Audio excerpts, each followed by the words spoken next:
존경하는 국민 여러분, 재외 동포 여러분, 김진표 국회의장님과 선배 후배 동료 의원 여러분, 한덕수 국무총리와 국무위원 여러분, 안녕하십니까? 국민의힘 당대표 김기현입니다. 제가 당대표가 되고 나서 가장 많이 만난 분들이 있습니다. 바로 청년들입니다. 천원의 아침밥 현장에 가고 형편이 어려운 국비 지원 유학생들도 만났습니다. 청년들과는 지금도 수시로 소통하고 있습니다. 그렇게 만난 분들 중에 한 청년 그룹과의 만남이 제 가슴 깊이 묵직하게 남아 있습니다. 그날은 어버이날이었습니다. 부모님 은혜를 되새기는 그날에 저는 청년들을 만나러 갔습니다. 가족 돌봄 청년, 혹시 들어보신 분도 계실 겁니다. 언뜻 듣기에 좋은 말 같았는데 사실은 참 가슴 아픈 말이었습니다.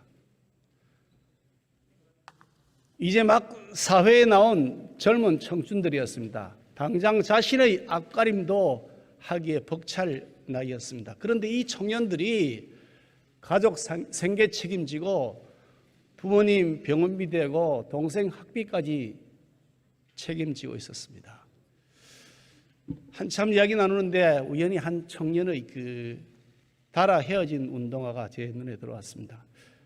이런 생각이 들었습니다. 너무 오래 신은 탓일까? 아니면 미처 자신을 돌볼 겨를조차 없었던 것일까?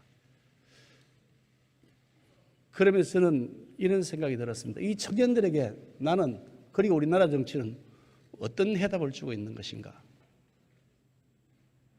우리 사회의 수많은 아픔과 절규에 대한 해결책, 그런 일을 하는 것보다도 권력 다툼하는 일에 빠져 있었던 것은 아닌가, 이런 망감이 교차했습니다. 부끄러운 우리 정치 이제 정말 고쳐야 됩니다. 저도 우리 국민의힘도 먼저 성찰하겠습니다. 그리고 달라지기 위해 노력하고 있고 더 달라지기 위해 노력할 것입니다. 국내 삶을 돌보는 정치, 문제를 해결하는 정치, 그래서 더 나은 대한민국을 여는 정치를 하겠다, 그런 다짐을 해봅니다.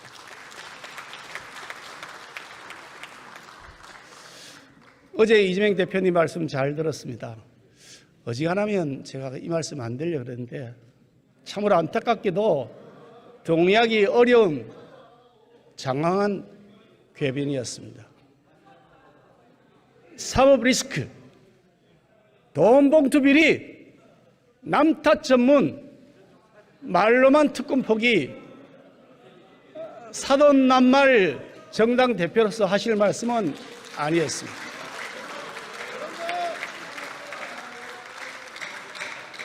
한번 생각해 보십시오. 문재인 정권 5년 동안 뭐 했습니까? 소수성 실험해서 자영업 줄폐업시켰죠? 집값 폭등시켰지 않습니까? 전월세 대란 만들었지 않습니까? 그래서 국민을 좌절시킨 정권, 어느 당 정권입니까? 제 말이 거짓말입니까?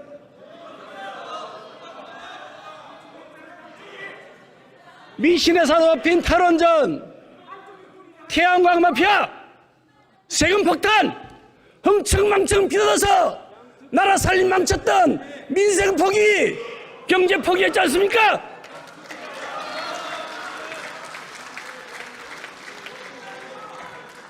국회 한번 보세요.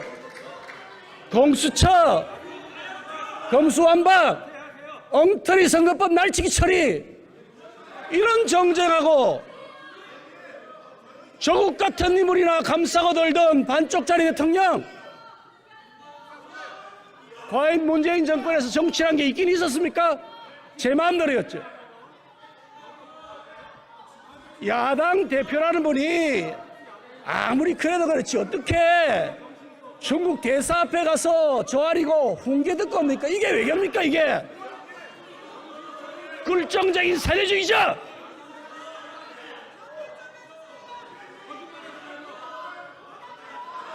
포함지는 민주당 의원들에게 묻습니다. 이거 민주당 이게 맞는 길이라고 생각하십니까?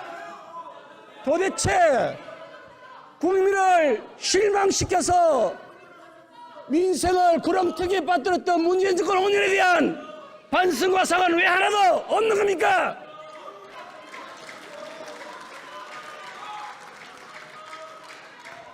정권 교체라는 역사적 심판받았죠. 그러고서도 쇄신은커녕 횡의 길을 이렇게 끝까지 고집하실 겁니까? 윤석열 정부가 실패하면 민주당 정권이 성공할 것이다. 이런 미신 같은 주문을 계속한다고 국민들이 속을 줄 아십니까? 천만의 말씀입니다. 언제까지 반지성적이고 반이성적인 개딸 팬덤의 포로가 되어 있을 겁니까? 존경하는 민주당 의원 여러분, 공천 걱정되시죠? 충분히 공천 걱정되시는 게 이해됩니다. 그렇지만 아무리 그래도 특정 정치인의 개인적 왜곡된 권력 야욕에 맹목적으로 충성하는 길에서 벗어나시기 바랍니다. 이제 민주당이 스스로 나름대로 존중해 오던 민주당 유산 지키는 것, 그런 길로 돌아오시길 부탁드립니다. 저는 순리와 상식을 믿겠습니다. 민주당의 정상화를 저는 기다리겠습니다. 존경하는 국민 여러분, 오늘날 대한민국은 역사상 가장 찬란한 시대를 열었습니다.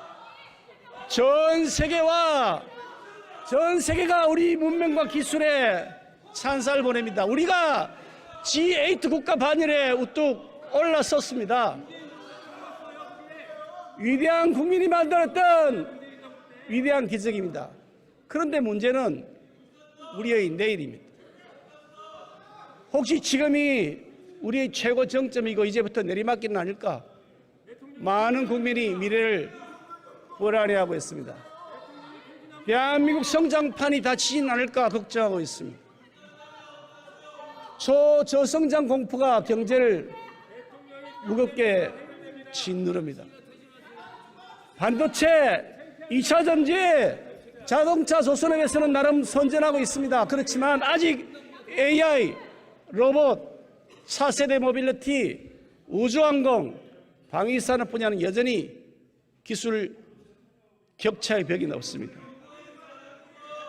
소득 불평등, 절대 빈곤이 서민들의 삶을 여전히 위협하고 있습니다.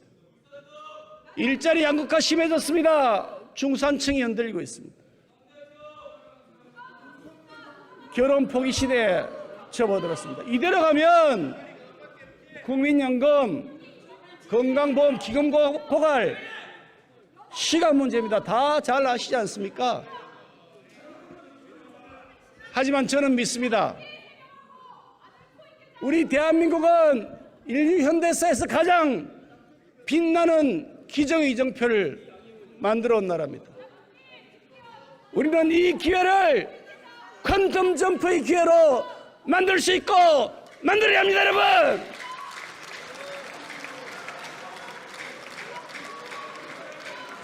우리 역사 한번 돌아볼까요? 이승만 초대 대통령을 시작을 해서 박정희 대통령, 김영삼 대통령으로 이어지는 대한민국 보수는 75년 우리 현대사의 주역입니다. 거세게 공격해오는 공산주의 태풍을 뚫고 자유민주주의와 시장경제를 선택하고 지켜냈습니다. 한미 상호방위조약 체결에서 평화와 풍요의 기틀을 세웠습니다. 미래를 내다보는 해안과 결단력으로 제철공장 만들었습니다. 고속도로 뚫었습니다. 중화학공업 일으켰습니다. 건강보험 국민연금 보수당 정권이 최초로 도입했습니다. 황량했던 국토가 울창한 숲으로 뒤덮이게 했습니다. 이 모든 결정적 변화를 이끌었던 선두에 바로 보수당이 있었습니다.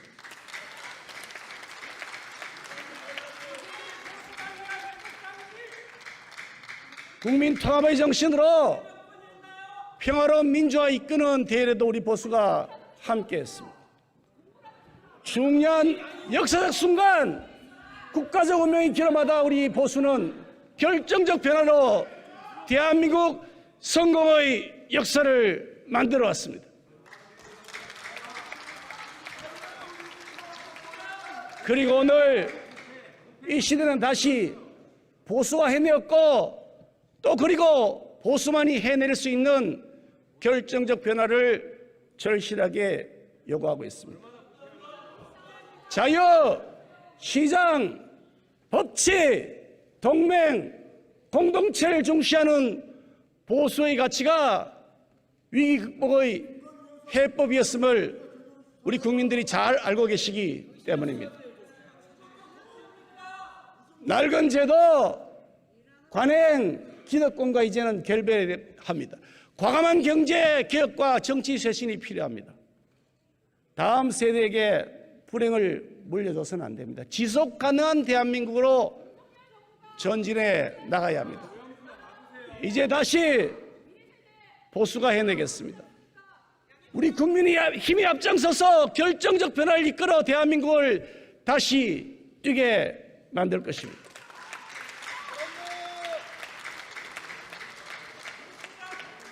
존경하는 국민 여러분, 결정적 변화가 필요한 제일 첫 번째 분야, 그것은 민생경제 부문입니다. 노동개혁 하게 되면 가장 큰 수혜자는 노동자 자신입니다. 경직적 노사관계 일자리 증발시켰습니다. 이중적 노동시장 구조, 거대 노조의 기득권을 위한 카르텔이었습니다. 그러면서 비정규직 노동자, 실업자, 구직자는 철저하게 외면당했습니다. 거대 노조의 정치투쟁, 불법 파업의 결과가 어땠습니까? 좋은 기업 해외로 떠났습니다. 글로벌 기업 한국 기피했습니다. 그래서 일자리 없어졌습니다. 사실 아닙니까? 결국 어떻게 되었느냐? 힘없는 진짜 노동자, 그리고 국민들만 손해를 본 겁니다. 이제 변화가 시작되었습니다. 윤석열 정부 들어 건폭이 멈췄습니다. 건설 현장 숨통이 트이고 공사장이 움직입니다. 민생 경제 핏줄이 다시 돈다는 얘기입니다. 노점이 실컷 내놨는데 어디 쓰인지 모르는 깜깜이 노조, 고용세습으로 청년의 기회를 차단하는 특권 대물림 노조, 이제는 사라져야 하지 않겠습니까? 노조의 투명성, 공정성 높이겠습니다. 공정채용법 추진하겠습니다.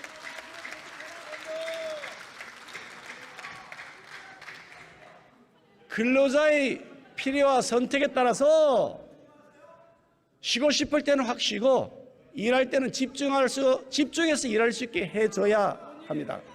그래서 탄력적 근로시간제는 노동자와 기업 모두에게 윈윈이라는 겁니다. 우리 국민의힘과 윤석열 정부는 노동개혁 로드맵 완벽하게 준비했습니다.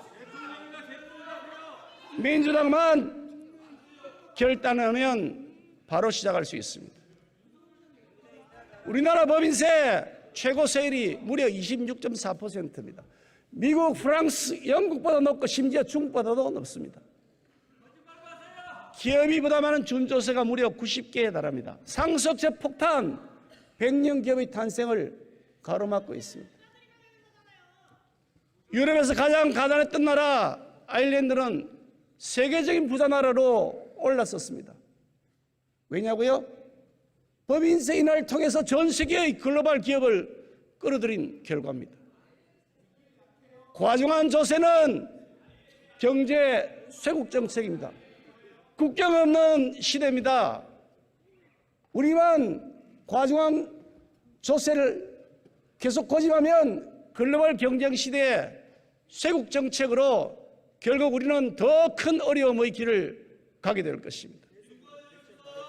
물론 세수 상황을 면밀하게 살피긴 하겠습니다만 시급한 조세 개혁 빨리 착수해 나가겠습니다. 혁신을 방해하는 낡은 규제 걷어내야 됩니다. 시장과 소비자의 자유로운 선택을 보장해야 경제가 발전하는 겁니다. 적극적인 중재와 조정으로 새로운 산업 연착륙을 돕겠습니다. 불공정, 독과점 깨뜨리고 자유경쟁 촉진하겠습니다. 그것만이 살 길입니다. 그래서 우리 민생경제에 결정적인 변화를 일으켜 대한민국의 성장판을 다시 열겠습니다.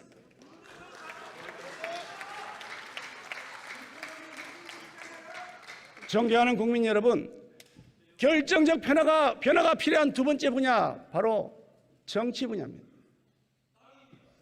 21대 국회도 이제 1년이 채 남지 않았습니다. 돌이켜보면 아쉬운 장면이 많았습니다. 국민들께 많은 실망 드렸습니다. 어떻게 하면 국민 신뢰를 회복할 수 있을까 고민합니다. 저는 책임 있는 정치인으로서 이 자리에서 오늘 3대 정치 쇄신 공약을 야당에게 제안합니다. 첫 번째, 국회의원 영수 10% 감축에 나섭시다. 국회의원 숫자가 많으냐 적으냐 갑론을박이 있습니다. 그런데 정답은 국민입니다. 주권자인 국민들께서 많다고 하면 다 이유가 있는 겁니다. 정치 광이라는 것 아닙니까? 아니, 입법을 마구 남발해서 경제공해 사회분열을 일으킨다고 야단치시는 거 아닙니까? 의원 300명인데요. 10% 줄여도 국회 잘 돌아갑니다. 아무 문제 없습니다. 엉뚱한 정쟁 유발하는 것, 포퓰리즘의 골마를 그 시간에 진짜 할 일 하면 됩니다. 두 번째, 무노동 무임금 제도를 도입합시다. 김남국 의원처럼 무단결근 연락두절에 치과까지 해도 꼬박 봉급 나오는 세상에 그런 직장이 어디 있습니까? 안 그래도 일하지 않는 국회, 개점협국회라는 오명을 쓰고 있습니다. 이제 출근 안 하고 일 안 하면 월급도 안 받는 것이 상식이고 양심이라는 것을 우리도 깨달아야 합니다. 세 번째, 국회의원 불체포 특권 진짜로 포기합시다. 이재명 대표께서 어제 하신 말씀, 불체포 특권 포기하겠다는 말씀 만시지탄이지만 긍정적으로 평가합니다. 그러나 선결해야 할 일이 있습니다. 이재명 대표께서 국민들 앞에 불체포 특권 포기하겠다고 여러 차례 약속했습니다. 대선 때는 공약까지 했고요. 지방선거 때도 육성으로 직접 말씀하셨습니다. 그런데 손바닥 뒤집듯 뒤집었습니다. 제 말이 사실이잖아요. 국민 속인 겁니다. 맞잖아요. 그러니 적어도 정치 지도자로서 책임 있는 역할을 하신다면 정중한 대국민 사과부터 하는 것이 그게 도리입니다. 그리고 말로가 아니라 구체적으로 어떻게 약속을 실천하실 것인지 방안을 제시해 주시기 바랍니다. 국회가 드디어 불체포 특권을 포기할 때가 됐습니다. 우리 모두 불체포 특권 포기 서약서에 서명할 것을 제안합니다. 야당의 답을 기다리겠습니다. 세 번째로 결정적인 변화가 필요한 분야가 바로 지속 가능한 사회로 대전환해야 한다는 것입니다. 존경하는 국민 여러분, 베네수엘라는 지금도 세계적인 자원 강국입니다. 한때 남미의 보석이라고 불릴 만큼 잘 살았던 나라입니다. 그런데 순식간에 세계 최빈국으로 추락했습니다. 포퓰리즘이 낳은 정치의 비극입니다. 그런데 이것이 저는 남의 일처럼 보이지 않습니다. 지난 문재인 정권 5년 동안 직접 경험했기 때문입니다. 우리도 결코 안심할 수 없다는 생각이 들었습니다. 문재인 정권 한번 볼까요? 지난 5년 동안 정부 예산 1년 예산이 200조 원이 늘어났습니다. 건국 이후에 70년 세월, 무려 70년 세월 동안 문재인 정권 때까지 쌓인 부채, 국가 채무가 660조 규모였는데요. 문재인 정권 5년 동안 얼마 늘은 줄 아십니까? 400조가 늘었습니다. 400조. 400조 더 넘어요. 이거 우리 민주당 의원님들 봉급 들어서 갚으실 거 아니잖아요. 세상에 어떻게 이렇게 무책임한 정권이 있습니까? 그 돈 누가 갚습니까? 우리 청년들이 나중에 훗날 갚아야 됩니다. 그런데 청년들이 훗날 아무리 빚 갚더라도 그건 내 퇴임 후의 일이다. 나는 알 바 아니다. 일단 무조건 빚어도 썩어보자. 그러면 안 되죠. 그건 책임 있는 정치인이 아닙니다. 이제 달라집니다. 우리 국민의힘과 윤석열 정부의 선택은 완전히 다르다는 것을 보여드릴 것입니다. 13년 만에 예산 긴축에 나섰습니다. 정말 어렵고 용기 있는 결정적 변화라고 말씀드릴 것입니다. 재정 지출 가져다주는 반짝 효과 정말 매혹적입니다. 유혹합니다. 늘 우리는 그런 유혹에 노출되어 있습니다. 하지만 적어도 책임 있는 정치라는 그런 유혹을 이겨내야 합니다.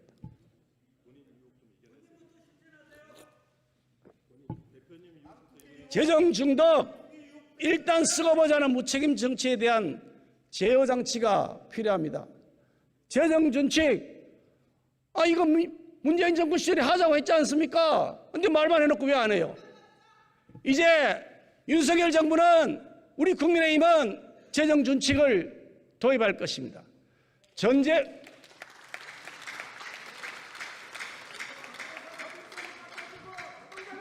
전쟁, 대규모 재해, 경기 침체 등 예외적 경우를 빼고는 관리 재정 수지 적자 폭을 GDP 대비 3% 이내로 관리하겠습니다. 국가 채무 비율이 GDP 대비 60%를 넘으면 적자 비율을 2% 이내로 낮출 것입니다. 추경 말씀하시는데요. 이제 추경 중독 끊어내야 됩니다. 아니 전부 다 빚 얻어서 퍼주자는 것 아닙니까? 그 돈 어디서 납니까? 빚 얻어야 되는데. 조사하면 못 삽니다. 국민 속이는 것입니다. 복지정책 기조도 이제 확 바꿔야 합니다. 획일적이고 무차별적인 현금살포, 이거 복지 아닙니다. 퍼주기죠. 헬리콥터 타고 돈 막 뿌려보십시오. 어떻게 됩니까? 부익부, 빈익빈만 더 가중됩니다. 엉뚱한 곳에 쓰는 쓸데없는 돈, 그거 다 줄여서 정말 필요하는 분들에게 넉넉하게 지원하는 맞춤형 족집게식 복지로 리모델링해야 합니다. 교육, 의료, 교통, 문화 같은 인프라 복지도 확충해서 실질적인 혜택이 돌아가도록 하겠습니다. 자립을 돕고 계층 이동의 사다리가 되어줄 수 있도록 하는 선순환 복지를 더 늘리겠습니다. 그것이 올바로 된 복지 정책입니다. 연금개혁 더 이상 지체할 수 없습니다. 잘 아시잖아요. 청년들이 이렇게 말합니다. 어차피 내가 받지도 못할 국민연금인데 왜 내가 꼬박꼬박 내야 되냐고요. 지극히 당연한 권리주장 아닙니까? 문재인 정권은 언제 되냐 한번 볼까요? 국민연금 손도 안 댔습니다. 계속해서 폭탄 돌리기만 했습니다. 사실이잖아요. 그만큼 매우 민감한 사안인 거 알고 있습니다. 그렇기 때문에 충분한 설득과 사회적 합의가 꼭 필요합니다. 이게 정쟁의 소재가 되면 개혁은 좌초합니다. 그래서 민주당에게 부탁드립니다. 초당적인 협조를 정중하게 요청합니다.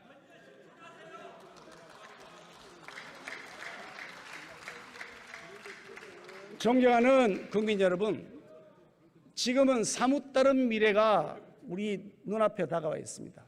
인구 감소는 필연적입니다. 첨단 기술이 세계 산업 지형을 바꾸고 있습니다. 그에 따라서 요구되는 인재상이 급변하고 있습니다.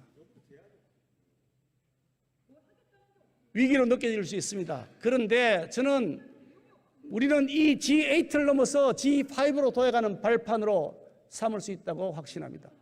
어떻게 하면 되느냐? 그 핵심은 올바른 교육 제도입니다.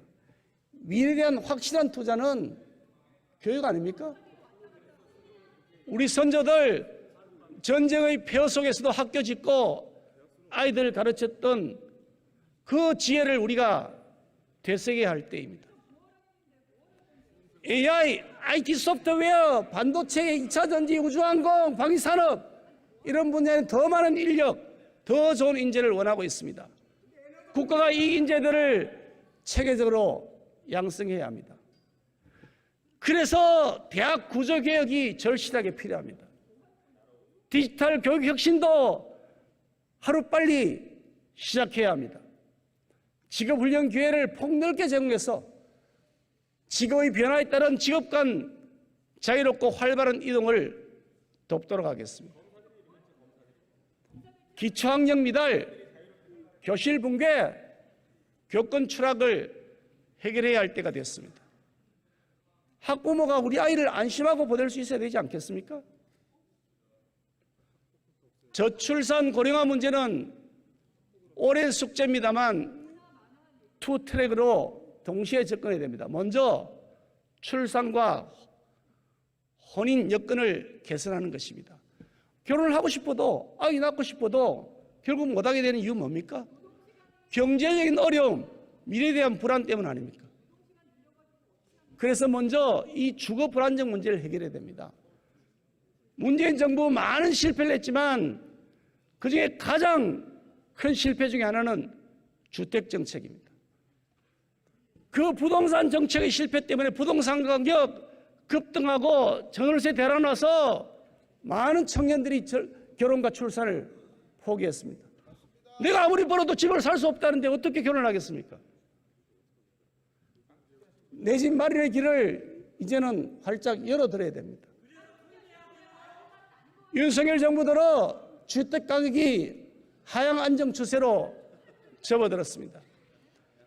이제 적은 이자 부담으로도 필요한 주택 자금을 청년들이 마련할 수 있도록 규제를 풀고 지원을 강화하겠습니다. 지금보다 좀 더 넓고 좀 더 편리하고 좀 더 접근성이 뛰어난 공공주택의 공급 역시 확대해 나가겠습니다. 집값 걱정 없이 결혼하고 평수 걱정 없이 아이 낳을 수 있는 대한민국 만들어 가겠습니다. 집 문제, 이어서 두 번째 일자리 문제입니다. 적정 소득이 보장되는 양질의 일자리가 더 많아져야 됩니다. 통계적으로 비정규직 저임금 근로자일수록 결혼 의사가 현저히 떨어집니다. 그래서 앞서 말씀드린 노동개혁은 가장 효과적이고 근본적인 저출산 해결책이기도 합니다. 두 번째로 필요한 접근, 인구 감소에 대한 대안의 시급한 마련입니다. 결혼 출산이 아무리 증가한다 하더라도 인구 감소 흐름 자체를 지금 당장 피할 수가 없습니다. 그래서 세수 악화에 따른 사회보장제도가 붕괴되고 병력 부족에 따른 국방의 약화, 인구구조 불균형에 따른 사회문화적 침체는 아마도 우리의 현실이 될 것입니다. 이미 우리 경제는 외국인 근로자에게 크게 의존하고 있습니다. 또한 소멸위기의 지방, 인력난에 허덕이는 기업은 일할 사람을 찾을 수가 없다고 합니다. 결국에는 이민 확대가 불가피한 대안이 될 가능성이 매우 높습니다.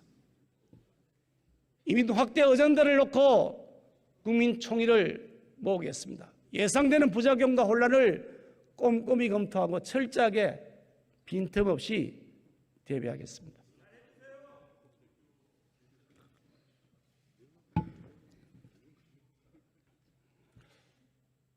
존경하는 국민 여러분, 민주화는 분명 우리의 자랑스러운 역사입니다. 문제는 민주를 참칭하는 특권 세력입니다. 이들이야말로 전형적인 반민주입니다.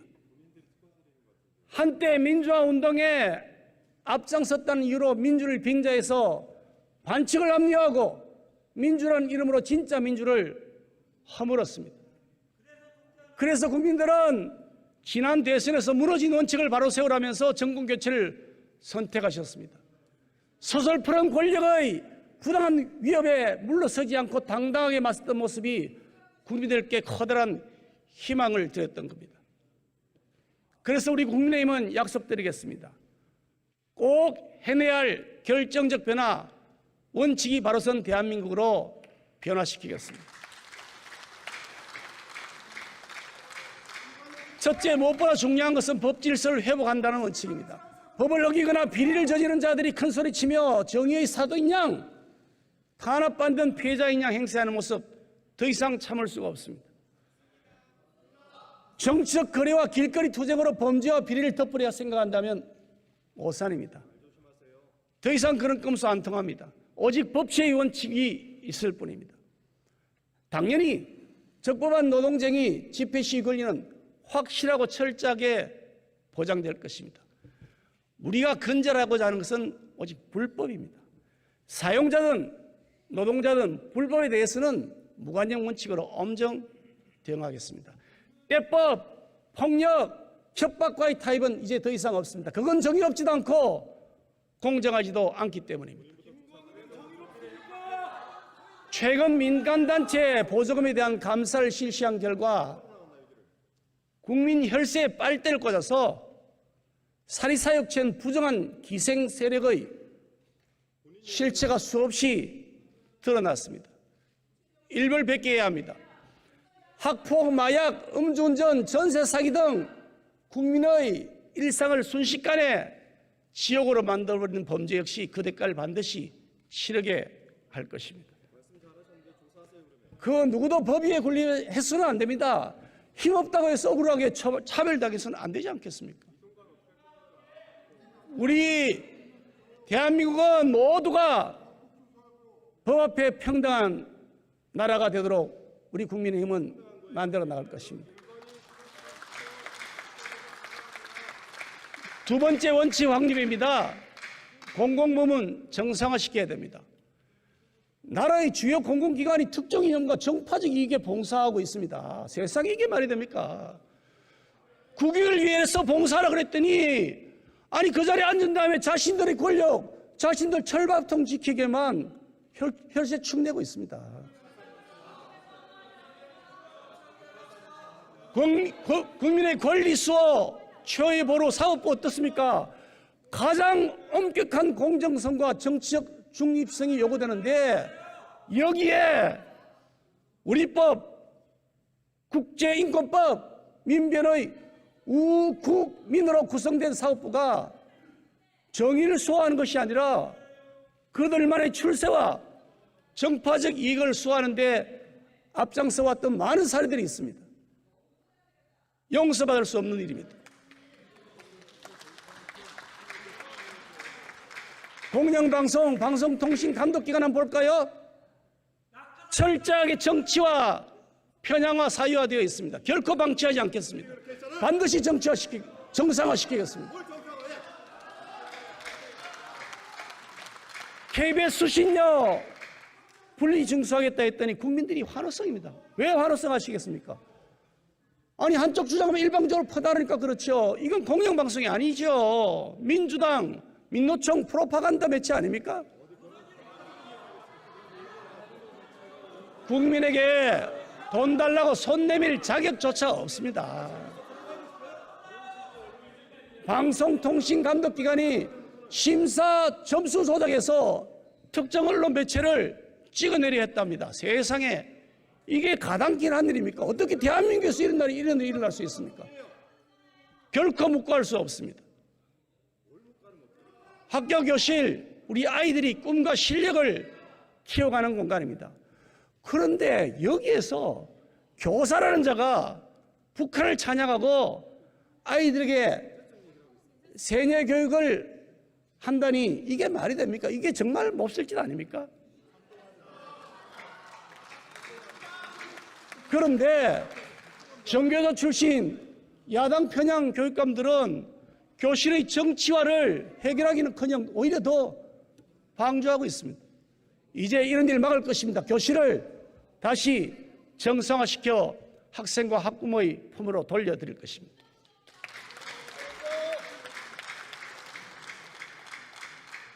국민 혈세로 운영되는 공공부문이 사상적 진지전의 전초기지로 악용돼서는 결코 안 됩니다. 우리 국민의힘은 이런 공공부문의 비정상을 정상화시켜서 주인이신 국민의힘으로 돌려드리겠습니다.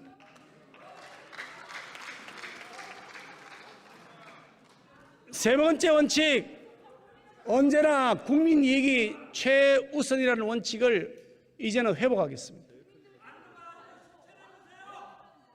존경하는 국민 여러분, 책임 있는 정치 지도자라면 지금 당장은 욕을 먹더라도 국민과 국가 이익을 위해서 고도한 결정을 내릴 수 있어야 합니다. 이승만 대통령의 농지개혁, 박정희 대통령의 한일 국교 정상화, 김영삼 대통령의 금융실명제 도입 같은 것이 그 대표적인 예입니다. 김대중 대통령, 노무현 대통령 역시 때로는 지지층의 반대를 무릅쓰고 고독한 선택을 한 바 있습니다. 하지만 문재인 대통령 어땠습니까? 국익 저버리고 정파적 이익을 앞세웠지 않습니까? 죽창가 부르면서 조직적으로 반일 선동 주도했죠. 그 후유증으로 인한 부담 오롯이 우리 국민들이 지금 지고 있습니다. 그래서 윤석열 대통령의 한일 관계 정상화 노력은 국민적 이익, 국가의 앞날을 생각하며 내린 고독한 결단입니다.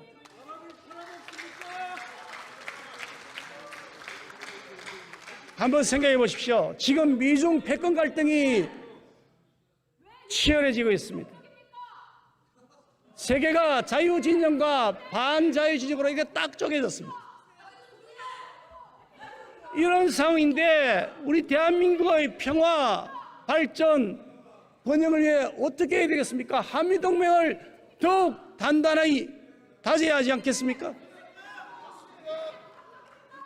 거기에 대해서 한미일 삼국 공조가 절실합니다. 그것이 대한민국의 생존 전략입니다. 그래서 한일 관계의 선제적 보고는 탁월한 외교 전략인 것입니다.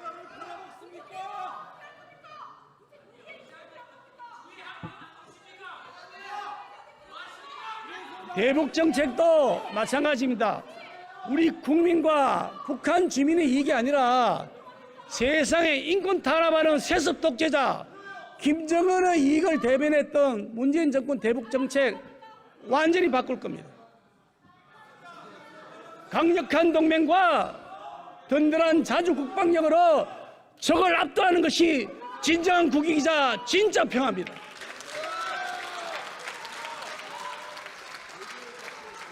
아울러 우리가 풀어야 할 국가적 숙제가 있습니다. 상호주의에 입각한 대외관계의 확립입니다. 특히 한중 관계에서 이런 문제들이 많이 있습니다. 지난 6월 지방선거 당시에, 작년 6월 지방선거 당시에 국내에 거주 중인 중국인 약 10만 명에게 투표권이 주어졌습니다. 하지만 중국에 있는 우리 국민에게는 참정권이 전혀 주어지지 않습니다. 왜 우리만 빗장을 계속 열어놓아야 하는 겁니까? 우리 국민에게 투표권을 주지 않는 나라, 그런 나라에서 온 외국인에는 우리도 투표권을 주지 않는 것, 그것이 공정합니다. 외국인 건보 적용 역시 상호주의 원칙을 따라야 합니다. 중국에 있는 우리 국민이 등록할 수 있는 건보 피부양자, 그 범위에 비해서 우리나라에 있는 중국인이 등록 가능한 건보 피부양자 범위가 훨씬 높습니다. 중국인이 더 많은 혜택을 누리고 있는 겁니다. 부당하고 불공평한 겁니다. 국민의 땀과 노력으로 만들어진 건보기금이 외국인 의료 쇼핑 자금으로 줄줄 새서는 안 됩니다. 건보 먹튀, 건보 무임승차 막겠습니다.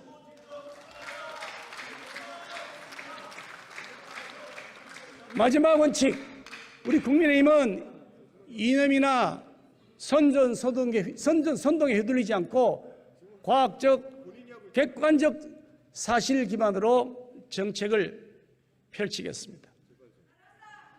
존경하는 국민 여러분, 제2의 광우병 괴담 기획이 시작되어 진행되고 있습니다. 이미 우리가 경험해온 바 매우 익숙한 선전선동 패턴입니다. 뇌 송송 구멍탁 잘 기억하실 겁니다. 이 6글자로 국민을 감쪽까지 속였던 광우병 괴담, 알고 보니 거대한 조작과 연출이었습니다. 다 들통났지 않습니까?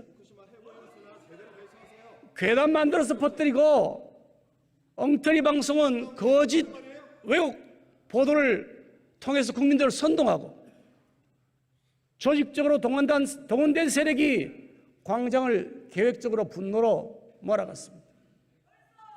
이게 광우병 괴담뿐이었습니까? 아닙니다. 많습니다. 아니 천안함이 좌초했다느니 잠수함에 충돌했다느니 하는 그런 괴담 한 번이라도 반성해 본 적 있습니까? 전자파의 법이 특이해진다고 하는 사두괴담 아직도 반성해 보지 않으셨죠? 나쁜 세력은 어김없이 나타나서 허위사실 유포해 되었고, 그때 활약했던 가짜뉴스 전공자들이 또다시 등장했습니다. 알고 보니까 지금 민주당하고 찰떡공전을 하고 있다면서요.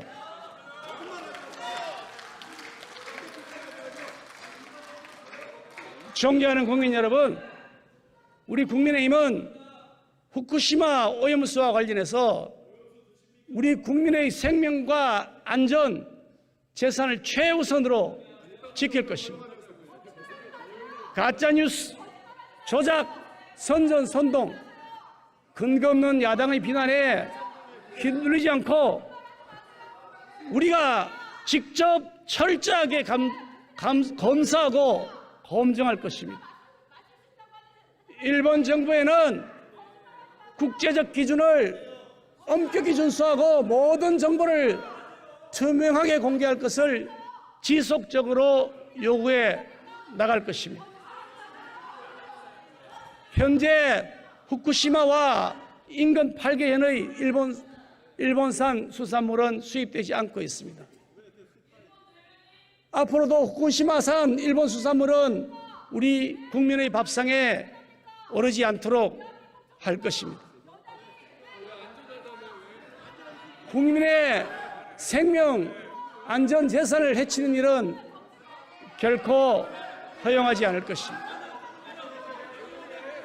그런데 여러분 한번 돌아보십시오. 당력에 빠져서 과학 부정하고 저질렀던 원전 폐기 정책, 그 부작용과 폐해 누가 피해를 보고 있습니까? 근거 없는 가짜뉴스에 빠졌던 지도자의 폭정으로 우리의 최고 기술력 원전 생태계가 붕괴 위기에 내몰리고 한전 누적자가 무려 45조 원에 가깝습니다. 이거 누가 갚을 겁니까? 우리 국민들이 다 갚아야 되지 않습니까? 어떻게 이럴 수가 있습니까? 그래도 책임 안 지고 있지 않습니까?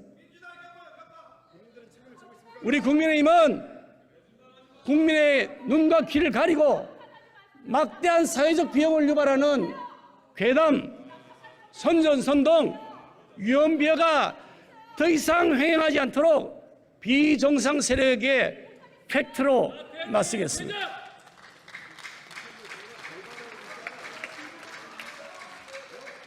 과학과 객관적 지시를 토대로 정확하게 판단하고 그 판단에 기초해서 정책을 추진하는 정상적인 국정을 회복하는 원칙을 집행해 나갈 것입니다.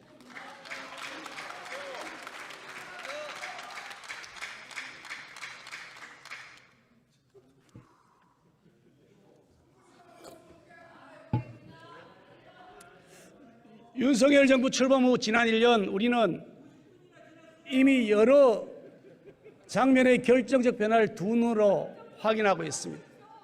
캐캐 묻고 낡아 빠진 운동권식 이념이 아니라 실사구시에 입각한 합리적 국정으로 바뀌어가고 있습니다.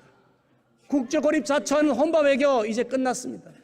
대통령이 1호 영업사원을 자처해서 기업과 함께 국제사회에 누비면서 대규모 투자 유치에 성공해서 일자리를 만들고 있습니다. 지금도 해외에서 그 일을 하고 있습니다.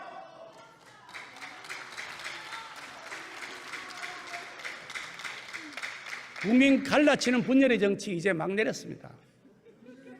국민을 섬기는 포용과 통합의 정치를 계속해 나가겠습니다.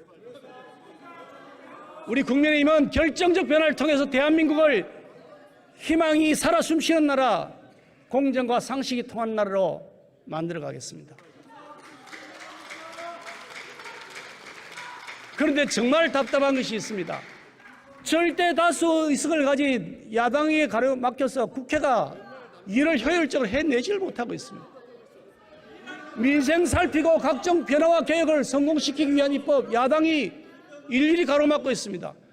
심지어 못 먹는 감 찔러나 보자는 식으로 정작 자신들이 집권하고 있고 절대 다수 여당일 때 처리하지 않았던 법안 새 정부 들었으니까 마구잡이로 강행 처리하고 있습니다. 그 좋은 법 왜 그때 추진 안 했습니까? 저희 국민의힘 국민 여러분들의 요구 수준에 아직도 부족한 것이 많이 있습니다. 죄송하게 생각합니다. 더 노력할 것입니다. 두 손 모아 호소드리겠습니다. 윤석열 정부와 국민의힘이 제대로 일할 수 있도록 도와주십시오. 거대 야당의 국정 발목 잡기 반대를 위한 반대를 매섭게 꾸짖어 주십시오. 반드시 성과와 변화로 국민 여러분들께 보답하겠습니다. 정권 교체를 이루어신 국민들의 염원을 받들어서 다시 대한민국 새로운 국민의 나라로 만들겠습니다. 경청해 주셔서 감사합니다.